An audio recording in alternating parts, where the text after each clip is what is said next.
They passed the big, beautiful bill last night. I haven't had a chance to ask you or actually this morning at about 6 o'clock. What's your take on the big, beautiful bill, Stu? It's interesting, Glenn. There is a lot of good in it. It is gigantic. So there is also a lot of bad in it. It's not I don't think it's a massive win in a lot of ways, especially because one of the biggest things it accomplishes is essentially reinstating Trump's 2017 tax cut. That expiring would have been horrible for the economy. So it is a big win, but in a way to us, because it's just continuing current policy, I don't think it's going to feel like that. Yeah. Looking at the way it broke down, we broke down all the different groups that were fighting against this. And it is interesting to see, we talked about this precise thing. You can either go in there and say, hey, here's a little giveaway to you, here's a little giveaway to you, here's a little giveaway to you, here's the thing that you want, and try to make all of these groups kind of come along. But that's difficult because each group has competing interests at times. Mm-hmm. And then the other approach is Trump can come in and say, do it. And beat everybody bloody. Yes, and that's exactly what happened. He said it would be the ultimate betrayal if the people voted against it. And when he said that, along with a bunch of the giveaways and different amendments they did at the end, wound up getting it across the finish line with, I believe, only 2 Republican no votes, and I believe also 2 present votes. So here's one thing I want to point out. There is $1.7 trillion in cuts there, but that's not real. Yeah. When they pass this, it doesn't mean those cuts go in. They now, I don't understand the procedure, but they now have to go back, and Congress needs to say, okay, we're activating the cuts. So there's another step to that. So it's in the bill. If Congress will do it, that's really good. 1.7 in cuts would be great. It's still anywhere between $3 to $5 trillion over the next, 10 years in debt, I think they said. And, that's not good. And I think that's why our Treasury bills had a very, very bad day. Selling, hey, who wants to buy our debt? And everybody's like, I don't hear anybody. There's nobody in this room, is there?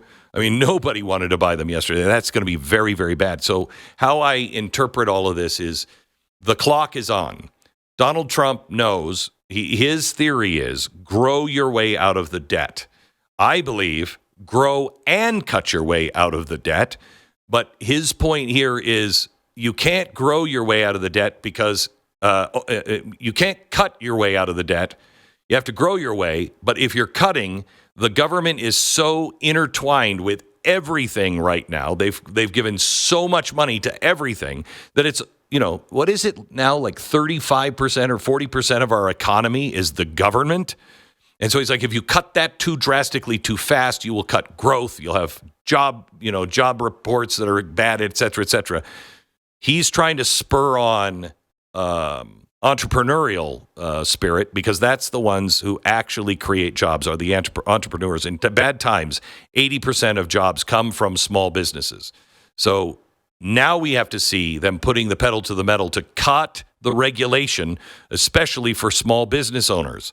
So these small business owners can get to work. They have the tax cut now. Give them the regulation relief, and that would be tremendous. But a clock started this morning when they passed this bill, and I guess it has to go to the Senate, right? But they're expecting it to pass today or tomorrow, right? Nah, I don't know. I mean, the Senate, again, is going to definitely change a bunch of stuff, and then it's going to have to come back together again with the House. And there's a long road here. They may get it across. The Senate is a little more resistant to Trump saying, hey, just do this than the House is. But you would think they're going to get something across the finish line eventually. Just God only knows what it looks like.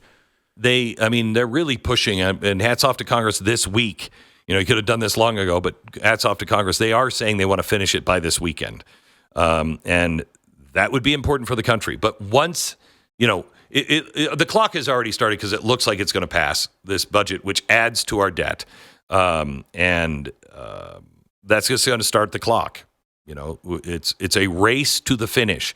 Is the dollar going to lose value and our debt going to keep going up at such a rate that nobody wants to buy our bonds anymore, so we can't finance and we're paying out of control interest rates? Or Is that happening? And we're balancing it out because the entrepreneur and the small businessman is growing at such a rate of speed that the economy is producing more taxpayers. But that is, boy, I've never seen anything this close to the edge.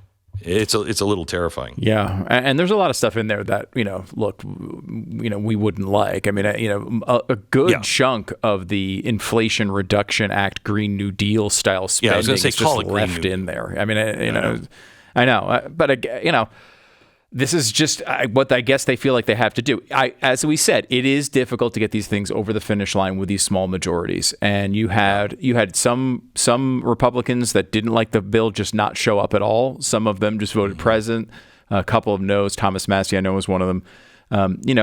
There's massive problems with the bill, but again, Donald Trump wanted a deal, and, this is kind of what he goes after. I don't think he cares about every individual part of this. He wants to get the big stuff over the finish line, and I think that's where he is. I want to talk about something else, and I think we disagree on this. There's a new report out that shows that members, I think it's of the NIH, hid and then tried to cover up the fact that they knew that there were real bad side effects to the vaccines. And this is now, documents have been produced that show that they knew it in advance and they covered it up.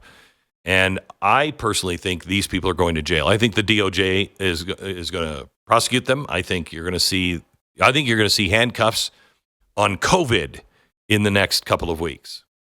But you don't agree with that, do you? I will be surprised if you see. I mean, maybe there could be some. It's not impossible. I haven't seen every single allegation against each individual person. I'll be surprised, though, if the Trump DOJ is going to go, after, again, this is a vaccine that was Trump bragged about as one of his central accomplishments of his first term. So I don't know that he's going to see the results the same way. Now, if you have somebody who's lying, like we've seen some people lying. We're talking about cover up. Yeah, I mean, but inside of that cover up is the view that the vaccine is incredibly dangerous to people, which does not seem to be a position that Donald Trump holds. Now, of course, in theory, he's not micromanaging every single thing that the DOJ does, but I mean, I think they also do have a sense as to what his views are on a lot of these matters. So we'll see. I mean, you might be right on it. I wouldn't be completely shocked. There certainly are people in and around this apparatus that have done things. We've seen the emails around Fauci, for example, that I think are absolutely blatant crimes. So some of this could happen, but I don't know. If you're going to say over under arrests for vaccines killing people in the next few weeks, 2.5, I'd take the under. Okay, let me.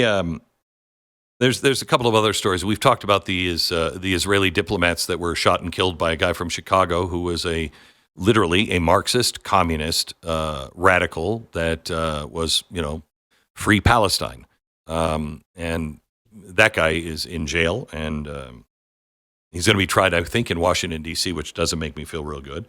But there's also, and this is another huge story, I think, we now apparently have a whistleblower who is a very high, this is a quote, high level Democrat party member that is involved at the highest levels. And he has come out, or she has come out, as a whistleblower on 3 people in the White House that this whistleblower says was not only involved in hiding all of the conditions, but also they were profiting off of the auto pin. If that is true, you're going to see handcuffs on that as well, which would be really good for the Republic. Really good. And congratulations to the Democratic operative, if you will, the high-level Democrat. Of course, they did say Susan Rice, they said, the reporter said, is Susan Rice involved at all? He's like, no, definitely not Susan Rice. Definitely not Susan, which makes me think it was Susan Rice that was like, wearing a mustache. No, definitely not Susan Rice. She's a great one. I don't know.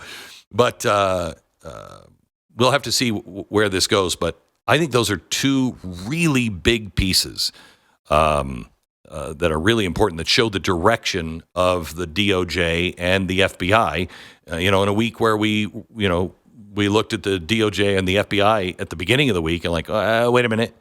Now you're starting to see some other things that say, well, wait, hold on. Now let's see them in handcuffs, but I think they're coming.